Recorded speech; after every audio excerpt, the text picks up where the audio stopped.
আসসালামু আলাইকুম রহমতুল্লাহি ওবারাকাতু।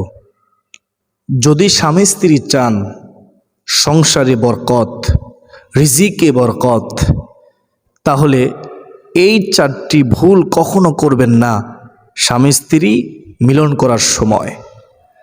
যদি স্বামী স্ত্রী চান আল্লাহ তাআলার পক্ষ থেকে রহমত, যদি আপনারা চান আপনার সংসারের শান্তি, স্বামী স্ত্রীর প্রতি মহব্বত ভালোবাসা বৃদ্ধি হোক, তাহলে এ চারটি ভুল থেকে বেঁচে থাকুন।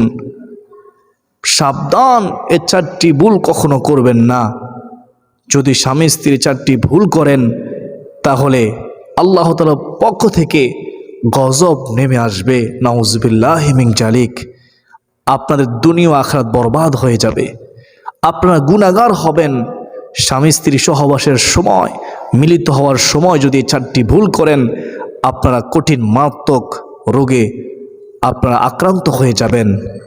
তো আমি মনে করি আজকের আলোচনাটি যেহেতু অনেক গুরুত্বপূর্ণ, তাই আপনারা মনোযোগ দিয়ে শুনবেন। আল্লাহ তাআলা আপনাদেরকে মনোযোগ দিয়ে শোনার তৌফিক দান করুন। সকলে বলি আল্লাহুম্মা আমিন। যে চারটি ভুল স্বামী স্ত্রী সহবাসের সময়, সহবাসের ক্ষেত্রে করা যাবে না, এ চারটি মারাত্মক ভুলের মধ্যে 1 নম্বর হচ্ছে স্বামী স্ত্রী সহবাসের পূর্বে, মিলিত হওয়ার পূর্বে দোয়া না পড়া। ওই গুরুত্বপূর্ণ মুহূর্তে স্বামী স্ত্রী যখন মিলিত হবেন, মিলিত হওয়ার পূর্বে নবীজির শেখানো হাদিসে বর্ণিত দোয়াটি পাঠ করতে হবে।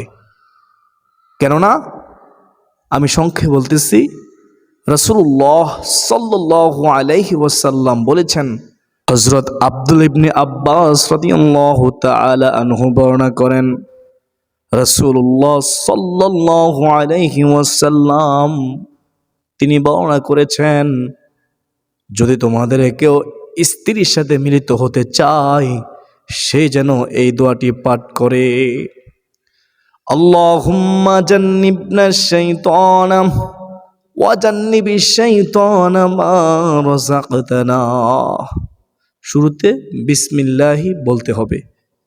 আবার বলতেছি, বিসমিল্লাহি আল্লাহুম্মা জান্নিবনা শাইতানা ওয়া জান্নিবিশ শাইতানা মা রাযাকতানা। রাহমাতুল লিল আলামিন নবীজি বলেন, যদি কেউ স্বামী স্ত্রী মিলিত হওয়ার পূর্বে দোয়াটি পাঠ করে নেয় তাহলে তাদের সাথে শয়তান অংশগ্রহণ করতে পারবে না। আর তাদের মিলনের পরে যে সন্তান হবে, ওই সন্তানকে শয়তান কোনো ক্ষতিগ্রস্ত করতে পারবে না, শয়তান তার কোনো ক্ষতি করতে পারবে না। আল্লাহ তাআলা তাকে হেফাজত করবেন। সুবহানাল্লাহ, সুবহানাল্লাহ। যদি কেউ এই দোয়া পাঠ না করে তাহলে সন্তান ক্ষতিগ্রস্ত হবে। তাদের মিলনের সময় শয়তান ওই মিলনে অংশগ্রহণ করবে। নাউজুবিল্লাহি মিন জালিক। এই দোয়াটি পড়া সুন্নত। আমরা এই দোয়াটি শিখব, এই দোয়াটি পড়ব ইনশাআল্লাহ। বুখারী ও মুসলিম শরীফের হাদিস। আমরা দোয়াটির অর্থ মনোযোগ দিয়ে শুনি। বিসমিল্লাহি, হে আল্লাহ তোমার নামে শুরু করলাম। আল্লাহুম্মা জান্নিবনা শাইতানা, হে আল্লাহ আমাদের থেকে শয়তানকে দূরে সরিয়ে দিন। ওয়া জান্নিবিশ শাইতানা মা রাযাকতানা, এবং আমাদের যে সন্তান হবে সন্তানকে শয়তানের ক্ষতি থেকে হেফাজত করুন, সন্তানকে হেফাজত করুন। আল্লাহুম্মা আমিন। প্রিয় দিনী ভাই ও বোনেরা, সন্তান আল্লাহ তাআলার পক্ষ থেকে উত্তম নিয়ামত। যারা এখনো বিবাহ শাদী করেন নাই দোয়াটি শিখে রাখুন। যখন বিবাহ শাদী করবেন, স্ত্রীর সাথে মিলিত হবেন, অবশ্যই মিলিত হওয়ার পূর্বে দোয়াটি পড়ে শিখে নেবেন, দোয়াটি পড়বেন। তো আমরা 1 নম্বর ভুলটি জানলাম, স্বামী স্ত্রী মিলিত হওয়ার পূর্বে দোয়া না পাঠ করা। যদি কেউ দোয়া পড়তে না পারেন তাহলে কি করবেন? কমপক্ষে আউযু বিল্লাহি মিনাশ শাইতানির রাজিম, বিসমিল্লাহির রহমানির রহিম পাঠ করে আপনার স্বামী স্ত্রী মিলিত হবেন। আশা করি বুঝতে পেরেছেন। তবে দোয়াটি পড়া হচ্ছে সুন্নত, দোয়াটি পড়ার চেষ্টা করবেন। এখন আমরা জানব 2 নম্বর ভুল। স্বামী স্ত্রী মিলিত হওয়ার সময় অবশ্যই খেয়াল রাখবেন আপনার স্ত্রী মাসিক অবস্থা আছে কিনা, ঋতুস্রাব অবস্থা আছে কিনা। আল্লাহ তাআলার হুকুম, তোমরা ঋতুবর্তী অবস্থায় স্ত্রীর সাথে মিলন করো না। আল্লাহ তাআলা হুকুম করেছেন, এটা হারাম। যদি কেউ মাসিক অবস্থায়, ঋতুস্রাব অবস্থায় স্ত্রীর সাথে মিলন করে, তাহলে স্ত্রীও ক্ষতিগ্রস্ত হবে, স্বামীও ক্ষতিগ্রস্ত হবে। স্বামী গুনাহগার হবে, পাপী হবে যদি জোরপূর্বক স্ত্রীর সাথে এই মাসিকের সময় সহবাসে লিপ্ত হয়। নাউজুবিল্লাহি মিন জালিক। স্ত্রীও কঠিন রোগে আক্রান্ত হয়ে যাবে, স্বামীও কঠিন রোগে আক্রান্ত হয়ে যাবে। অনেক অসহায় স্ত্রী আছে, স্ত্রীরা স্বামীকে নিষেধ করার পরেও ওই জালেম স্বামী হারাম সময়েও স্ত্রীর সাথে মিলিত হওয়ার চেষ্টা করে, স্ত্রীর কথা শুনতে চায় না। ওই স্বামী কখনো আদর্শবান স্বামী হতে পারে না। যেই স্বামী আল্লাহর হুকুম অমান্য করে মাসিকের সময় স্ত্রীর উপর জুলুম করে স্ত্রীর সাথে মিলিত হয়। আল্লাহ তাআলা ওই সমস্ত স্বামীদেরকে হেদায়েত দান করুন। আল্লাহ তাআলা ওই সমস্ত স্বামীদেরকে বুঝার তৌফিক দান করুন। সকলে বলি আল্লাহুম্মা আমিন। তো আমরা জানলাম মাসিক অবস্থায় স্ত্রীর সাথে সহবাস করা যাবে না। এই ভুলটি করলে আল্লাহ তাআলার গজব নেমে আসবে। নাউজুবিল্লাহি মিন জালিক। 3 নম্বর ভুলটি হচ্ছে নেফাসের সময় সন্তান জন্ম হওয়ার পর যে রক্ত বের হয়, এই জন্মের পর থেকে, সন্তান জন্মের পর থেকে 40 দিন এর ভিতরে স্বামী স্ত্রী মিলন করতে পারবেন না। যদি আপনারা ওই সময়ে মিলিত হন, তাহলে আপনারা ক্ষতিগ্রস্ত হবেন। ওই সময় মিলন করা হারাম, হারাম। স্ত্রীও ক্ষতিগ্রস্ত হবে, স্বামীও ক্ষতিগ্রস্ত হবে। আল্লাহ তাআলার গজব নেমে আসবে, সংসারে অশান্তি নেমে আসবে, স্বামী স্ত্রী কঠিন রোগে আক্রান্ত হয়ে যাবেন। প্রিয়দিনী ভাই ও বোনেরা, অবশ্যই সতর্ক থাকবেন, সাবধান। নেফাসের সময় কখনো স্ত্রীর সাথে মিলিত হবেন না। 4 নম্বর ভুলটি হচ্ছে বায়ুপথে সহবাস করা। অনেক জালেম স্বামী আছে, স্ত্রীর বায়ুপথে সহবাস করে। নাউজুবিল্লাহি মিন জালিক। কখনোই এই ভুলটি করবেন না। আল্লাহ তাআলা রাগান্বিত হবেন, আল্লাহ তাআলা আপনার উপর নারাজ হবেন, আপনি গুনাহগার হবেন, আপনার দুনিয়া আখিরাত বরবাদ হয়ে যাবে। যদি স্ত্রী বায়ুপথে মিলিত হন, তাহলে স্ত্রীও ক্ষতিগ্রস্ত হবে, আপনিও ক্ষতিগ্রস্ত হবেন। আপনার স্ত্রী আপনাকে ভালোবাসবে না। আপনি যদি এরকম ভুল সবসময় করে থাকেন, তাহলে এক সময় দেখবেন আপনার স্ত্রী আপনাকে ছেড়ে চলে যাবে। তো সঠিকভাবে, সঠিক নিয়মে, সুন্নত অনুযায়ী আপনারা স্ত্রীর সাথে মিলিত হন। স্বামী স্ত্রী যখন মিলিত হন, যখন স্বামী স্ত্রীর হাতে হাত রাখে, তখন আল্লাহ তাআলা খুশি হয়ে স্বামী স্ত্রী উভয়ের জীবনের গুনাহগুলো ক্ষমা করে দেন। স্বামী স্ত্রী যখন মিলিত হয়, তখন উভয়ের আমলনামায় নেকি লেখা হয়। সুবহানাল্লাহ। তো দিনী ভাই ও বোনেরা, আপনারা 4টি ভুল জানতে পারলেন। এই 4টি ভুল কখনোই করবেন না। 1 নম্বরে দোয়া পড়ার চেষ্টা করবেন, দোয়া না পড়ে স্ত্রীর সাথে মিলিত হবেন না। 2 নম্বরে মাসিকের সময় স্ত্রীর সাথে মিলিত হবেন না। 3 নম্বরে নেফাসের সময় স্ত্রীর সাথে মিলিত হবেন না। 4 নম্বরে স্ত্রীর বায়ুপথে কখনো ভুলেও মিলন করবেন না। সাবধান, তা না হলে আল্লাহ তাআলার পক্ষ থেকে গজব নেমে আসবে। আল্লাহ তাআলা আপনাদের উপর রাগান্বিত হবেন, আপনারা কঠিন রোগে আক্রান্ত হয়ে যাবেন। তো আশা করি সকলে বুঝতে পেরেছেন।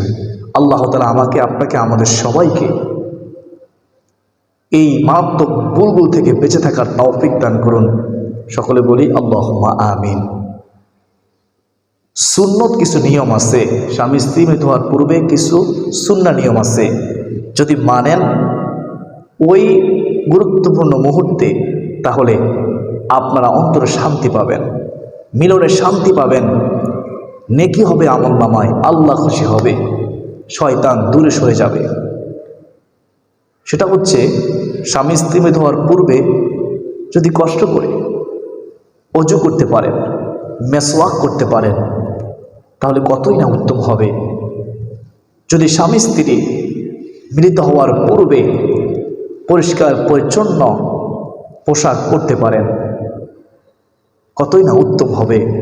যদি স্বামী স্ত্রী মিলিত হওয়ার পূর্বে বিছানা জেরে আপনি সুন্নত আদায় করে নেন, তাহলে কতই না উত্তম হবে। সুবহানাল্লাহ। যদি স্বামী স্ত্রী মিলিত হওয়ার পূর্বে আপনারা এক অপরের সাথে কিছুক্ষণ গল্প করেন, কথাবার্তা বলেন, তাহলে কতই না উত্তম হবে। স্ত্রী যখন অসুস্থ হবে তার উপর জুলুম করবেন না। অনেকে জোরপূর্বক তার সাথে মিলিত হওয়ার চেষ্টা করে। আপনার স্ত্রীর মন বোঝার চেষ্টা করুন, সে সুস্থ আছে কিনা, তার সাথে কথা বলুন। যদি সে রাজি হয় তাহলে আপনি মিলিত হন, তাহলে তৃপ্তি পাবেন। আমি স্বামীদেরকে বলতে চাই, অবশ্যই যখনই আপনি সফর থেকে বাড়ির মধ্যে আসবেন, আপনার স্ত্রীর জন্য কিছু উপটোকন নিয়ে আসবেন। আপনি যখন বাড়ির মধ্যে আসবেন, আপনি আপনার স্ত্রীর বাড়ির কাজের সাথে অংশগ্রহণ করুন, তাকে সহযোগিতা করুন। আমার নবীজি সাল্লাল্লাহু আলাইহি ওয়াসাল্লাম যখন বাড়ির মধ্যে আসতেন, তখন মা আয়েশা সিদ্দিকা রাদিয়াল্লাহু তাআলা আনহা বলেন, তিনি তার সাথে রান্নার কাজে অংশগ্রহণ করতেন, ঘরের কাজে অংশগ্রহণ করতেন। সুবহানাল্লাহ। তাহলে বোঝা গেল স্ত্রীর সাথে কাজে সহযোগিতা করা হচ্ছে সুন্নাহ। দেখবেন স্ত্রী আপনাকে ভালোবাসবে, মোহাব্বত করবে। প্রিয় দিনী ভাই ও বোনেরা, স্বামী স্ত্রী যখন একে অপরকে সালাম দিবে বেশি বেশি করে, তখন স্বামী স্ত্রীর মধ্যে প্রেম ভালোবাসা বৃদ্ধি করে দিবেন কে? আল্লাহ। অনেকে অভিযোগ করে আমাদের ঘরের মধ্যে অশান্তি, ঝগড়া বিবাদ লেগেই থাকে। তা আমি পরামর্শ দেব, আপনারা হাসি মুখে একে অপরকে সালাম প্রচলন করুন। যখন স্বামী ঘরের মধ্যে আসবে, হাসি মুখে বরণ করুন, স্বামীর জন্য সাজুন, স্বামীর জন্য উত্তম পোশাক পরিধান করুন, পরিষ্কার পরিচ্ছন্ন থাকার চেষ্টা করুন। দেখবেন স্বামী আপনাকে ভালোবাসবে। আর যখন আপনি স্বামীকে ভালোবাসবেন, তখন ওই পরিবারটা, ওই ঘরটা জান্নাতের বাগান হয়ে যাবে। আল্লাহ তাআলা আমাদের সবাইকে বোঝার তৌফিক দান করুন। তো আমি কি কথা বলতে চেয়েছিলাম, সহবাসের সময় অবশ্যই আপনারা যখন মিলিত হবেন দোয়া পড়বেন। এখন আমরা জানবো স্বামী স্ত্রী মিলিত হওয়ার পরে যখন গোসল ফরজ হয়ে যায়, গোসল করার সঠিক নিয়ম অনেকে জানেন না। প্রথমে আপনার যেই শরীরের যে অংশে নাফাকি লেগেছে, প্রথমে পানি দিয়ে ভালোভাবে ধৌত করে নিতে হবে সে অংশ। তারপরে আপনার জামার মধ্যে যে অংশে নাফাকি লেগেছে সে অংশটুকু পরিষ্কার করে নিতে হবে, ধৌত করে নিতে হবে, যেন নাফাকি লেগে না থাকে। যদি আপনি গোসলের পূর্বে জামা কাপড় পরিষ্কার করে না আনেন, ওই নাফাকি দূর না করেন, তাহলে এই নাফাকি আপনার শরীরে বিভিন্ন জায়গায় লাগতে পারে। তো প্রথম কাজ হচ্ছে নাফাকি দূর করা শরীরের অংশ থেকে এবং কাপড়ের অংশ থেকে। তো তারপরে আপনি গোসলের ফরজ আদায় করবেন। গোসলের ফরজ কয়টি? 3টি। কুলি করা, নাকে পানি দেওয়া, সমস্ত শরীর ভালোভাবে ধৌত করা, এই 3টি ফরজ আদায় করলে হবে। তবে সুন্নত তরিকা হচ্ছে অজু করা, গোসলের পূর্বে অজু করে নেওয়া, এটা হচ্ছে উত্তম। আপনি যে অজু করেন সেভাবে গোসলের পূর্বে অজু করে নেবেন। বিসমিল্লাহ বলে উভয় হাতের কবজি পর্যন্ত 3বার ধৌত করবেন, 3বার কুলি করবেন গরকার সাথে, 3বার নাকে নরম পর্যন্ত পানি পৌঁছে দেবেন, সমস্ত মুখ 3বার ধৌত করবেন। তারপরে উভয় হাতের কুলি সহ 3বার ধৌত করবেন, মাথা 4 ভাগের 1 ভাগ মাসে করবেন। সর্বশেষ গোসলের শেষে আপনারা পা ধৌত করবেন।